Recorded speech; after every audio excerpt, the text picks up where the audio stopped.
His name was Jordal.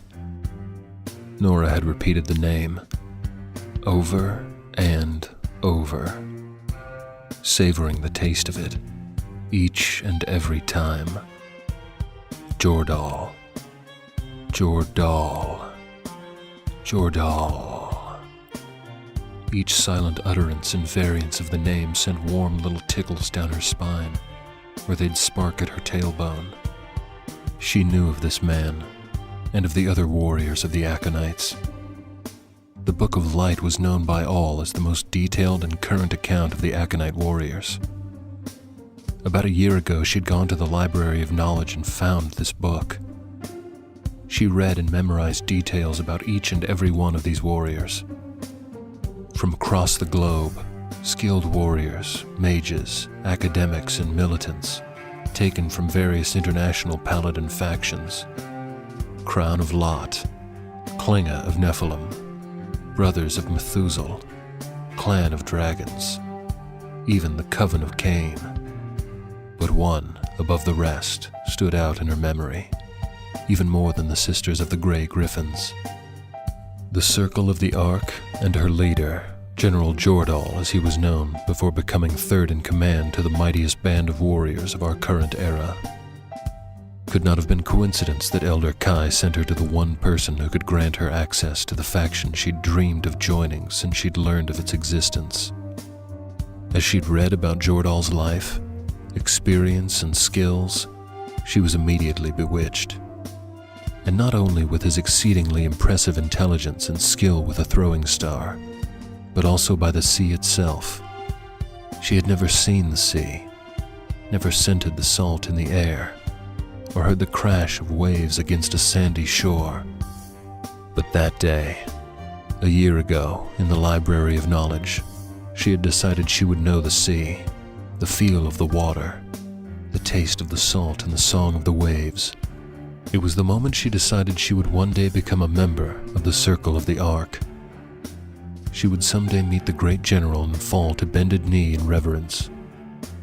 Oddly, she'd never been able to find that book again. She even questioned the librarians who admitted they knew of the book's existence, but strangely neither had any clue as to its whereabouts. The look of slight alarm in their faces made Nora wonder if the darn thing had been stolen. But who would do such a thing? Despite the late hour, after leaving the quarters of Elder Kai, she rushed back to the Tower of Knowledge.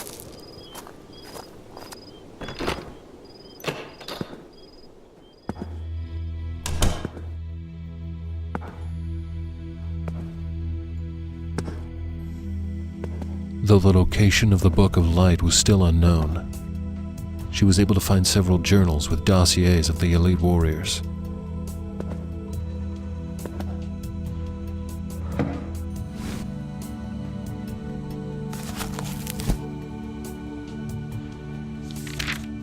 More particularly, she was able to find a lengthy account of the great general and of the Circle of the Ark. A dashing order of heroes who spent much of their time training on ships set to sea. They were trained to gather intel from ship to ship, a sort of war game. The game's parameters were never the same, or end goals.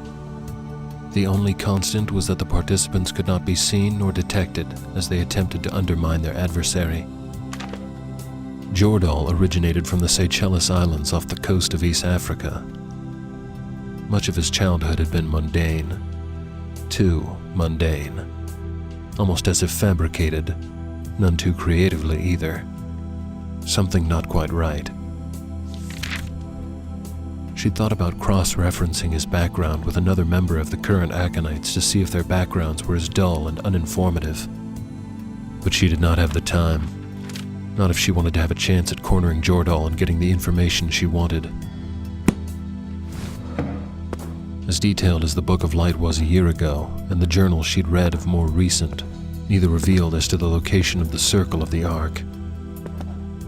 Although, from the limited information she'd read, Nora guessed it was somewhere in the Indian Ocean. In what seemed like the darkest hour of the night, Nora scampered out of the library.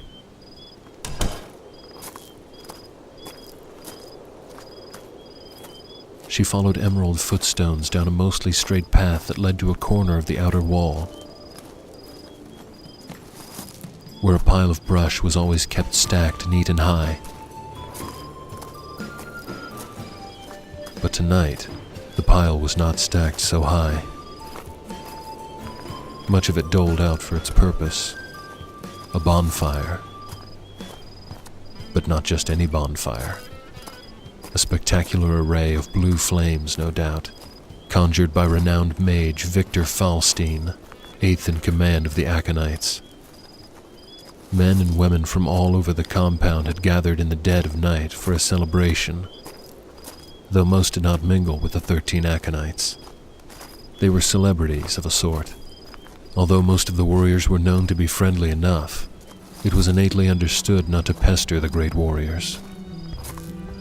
They must remain focused and alert. And, as custom would dictate, the great warriors were to stay closest to the fire.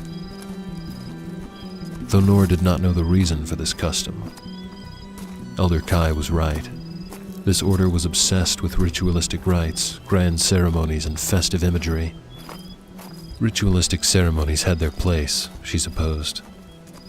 A refreshingly cool breeze slid across the dusty ground. Red-orange sand sprayed into the night air, a scattering of playful plumes. The sugary spice scent of white apricot wine and clove fragranced the air. Rarely did they bring out the apricot casks. Ceremonies were indeed in bloom this dead of the night. Her mother, whom she'd avoided all day and evening out of fear she'd be placed to working on feast trays and papier-mâché, was probably slaving away to accommodate these prestigious warriors. Atticus would have loved this, to be amongst the elite, other superior warriors like himself. What would the lawmen do with Atticus? Would they punish him? Keep him prisoner for far too long? Alas, maybe she should have accepted his proposal. Maybe then he would be here now, with her, safe and sound, celebrating with his warrior brothers. But she could not have Atticus. She did not want Atticus. She had told him so and would do so again, she begrudgingly mused. Her dreams and aspirations did not include domestic life.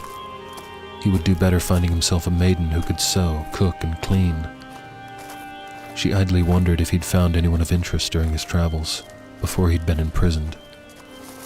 Perhaps he might find someone of worth inside his forced cage. She could only hope. With firm, steady strides, she approached the once great general of the Circle of the Ark. His skin was as dark as the night.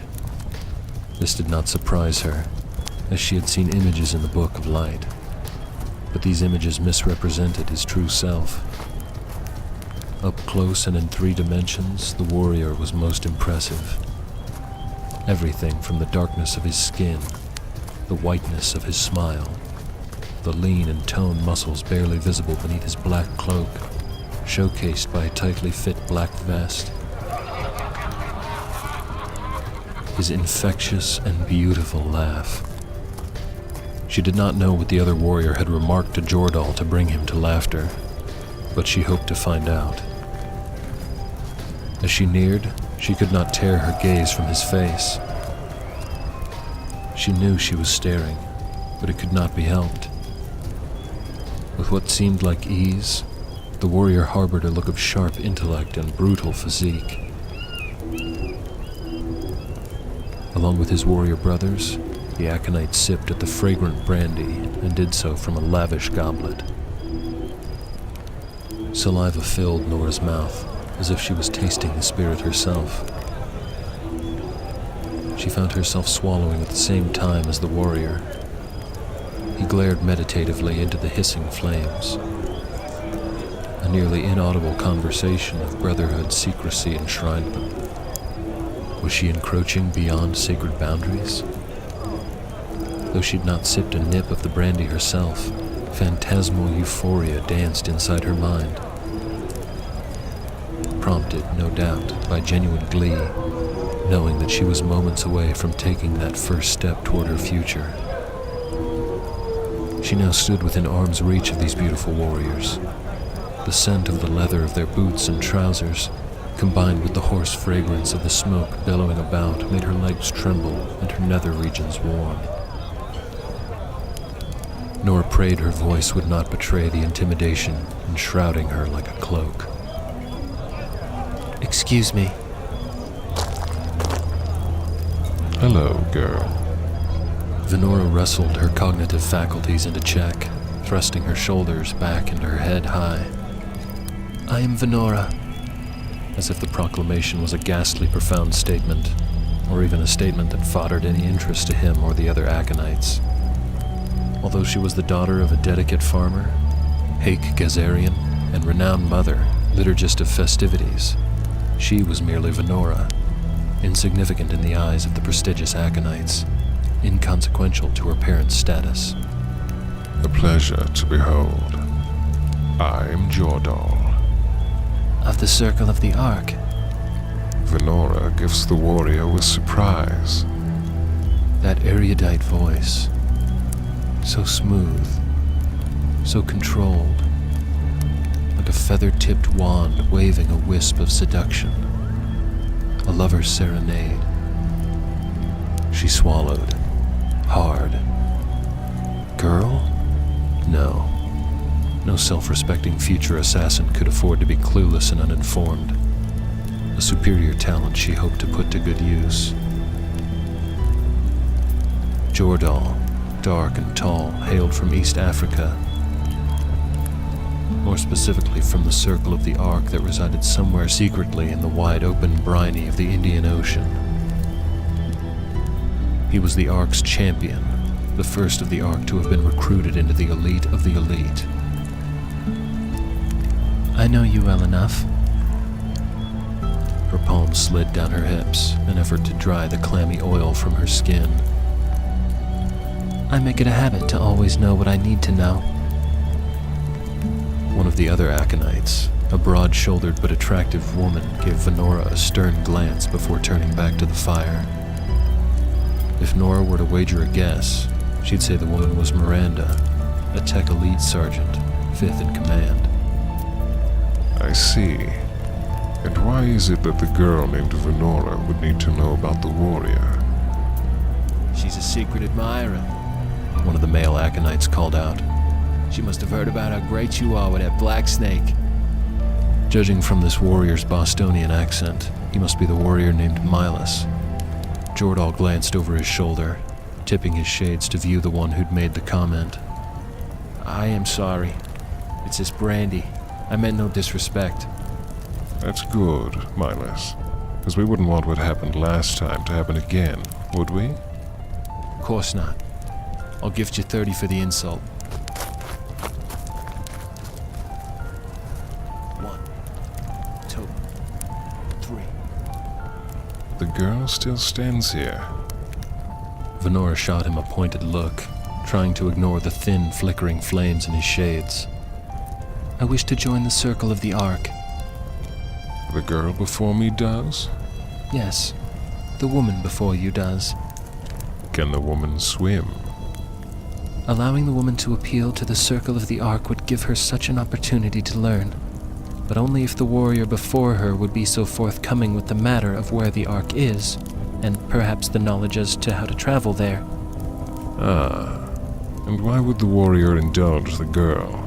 For she is young, without experience. You doubt my worth?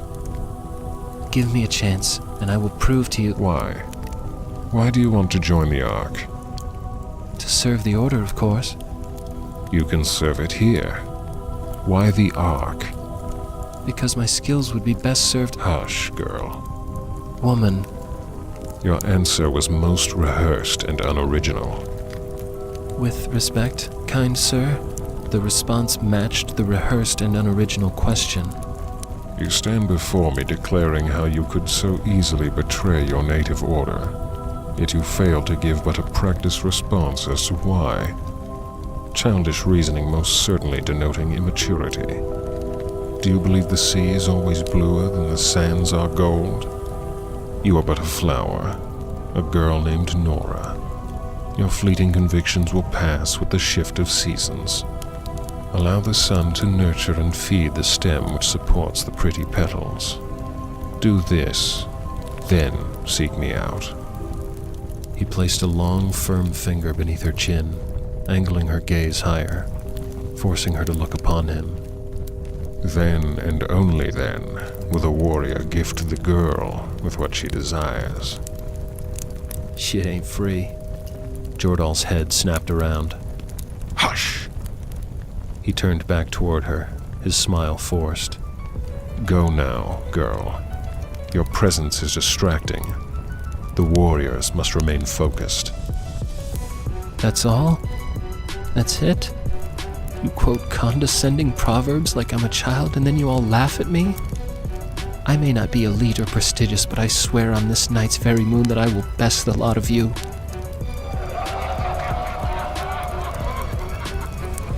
Not today, not tomorrow, but I will return. You cannot return without first retreating. Go now, for I grow bored of your rhetoric.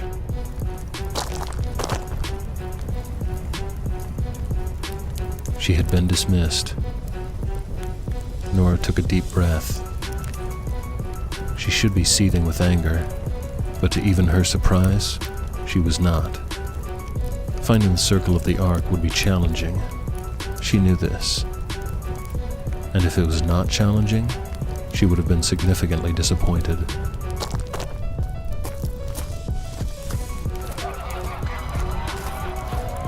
But she would not falter. She would not concede defeat. For she had a mission from Elder Kai. Without resignation, she would pursue the Aconite named Jordal.